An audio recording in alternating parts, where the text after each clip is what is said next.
জাতীয় ফল কাঁঠাল চীনে রপ্তানি করার একটা ব্যবস্থা হয়েছে এবং এটা আমাদের জন্য খুব অত্যন্ত আনন্দের সংবাদ। এই জন্য মাননীয় প্রধানমন্ত্রীকে আমরা ধন্যবাদ জানাই, কৃতজ্ঞতা জানাই।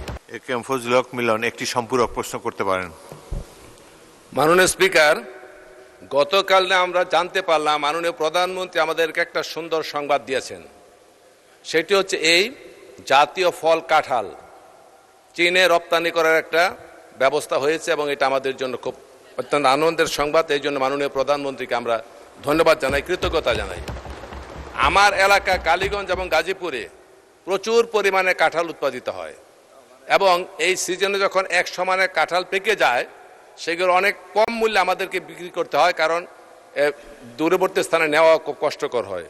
আমি মাননীয় বাণিজ্য মন্ত্রীর কাছে জানতে চাই যে দেশের অর্থনীতিকে সমৃদ্ধ করার জন্য আমার এলাকায় সরকারি উদ্যোগে এই কাঁঠাল রপ্তানির জন্য বাণিজ্যিক ভিত্তিতে কোনো প্রতিষ্ঠান গড়ে তুলবেন কিনা, অথবা বেসরকারি উদ্যোগে যদি কোনো প্রতিষ্ঠান আমরা করি প্রক্রিয়াজাত প্রতিষ্ঠান, সেইগুলিকে ইনসেন্টিভ দেওয়ার কোনো ব্যবস্থা গ্রহণ করবেন কিনা। ধন্যবাদ মাননীয় স্পিকার।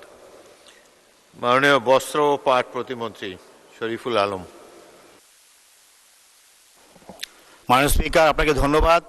আপনার মাধ্যমে মাননীয় প্রশ্নকর্তা সংসদ সদস্যকেও ধন্যবাদ জানাচ্ছি। আসলে কাঁঠাল আমাদের জাতীয় ফল। আমরা গতকালকে যেমনিভাবে আনুষ্ঠানিকভাবে পার্লামেন্টে মাননীয় প্রধানমন্ত্রী দেশবাসীর সামনে কাঁঠালকে বিদেশে রপ্তানি করার লক্ষ্যে বলেছেন এবং গত কয়েকদিন আগে উনি যখন চীন সফর করেন সেখানে উনি একটি এমইও করেছেন চীনের সাথে, যাতে এই কাঁঠাল জাতীয় ফলকে বিদেশে রপ্তানি করা যায়।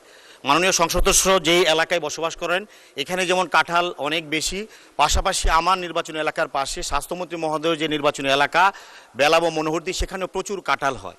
অতএব আমি আপনাকে এই কথাটা বলতে পারি, মাননীয় প্রধানমন্ত্রী যেহেতু এমইও করে এসেছেন এবং জাতীয় ফল কাঁঠাল বিদেশে বাজার রপ্তানির সৃষ্টি হচ্ছে, অবশ্যই আমরা এই কাঁঠাল রপ্তানি করার জন্য আমরা আপনাদেরকে এই স্থানীয় পর্যায়ে যারা চাষিরা আছেন বা যারা এই কাঁঠাল উৎপাদন করেন তাদেরকে অর্থনৈতিকভাবেও কীভাবে সহযোগিতা করা যায়, টেকনিক্যাল সাপোর্ট কীভাবে দেওয়া যায়, প্রক্রিয়াজাতকরণের ক্ষেত্রেও যে পদক্ষেপ নেওয়া প্রয়োজন আমরা পর্যালোচনা করে ইনশাআল্লাহ আমরা ভবিষ্যতে এই ব্যাপারে ব্যবস্থা নিব। আপনাকে ধন্যবাদ মাননীয় স্পিকার।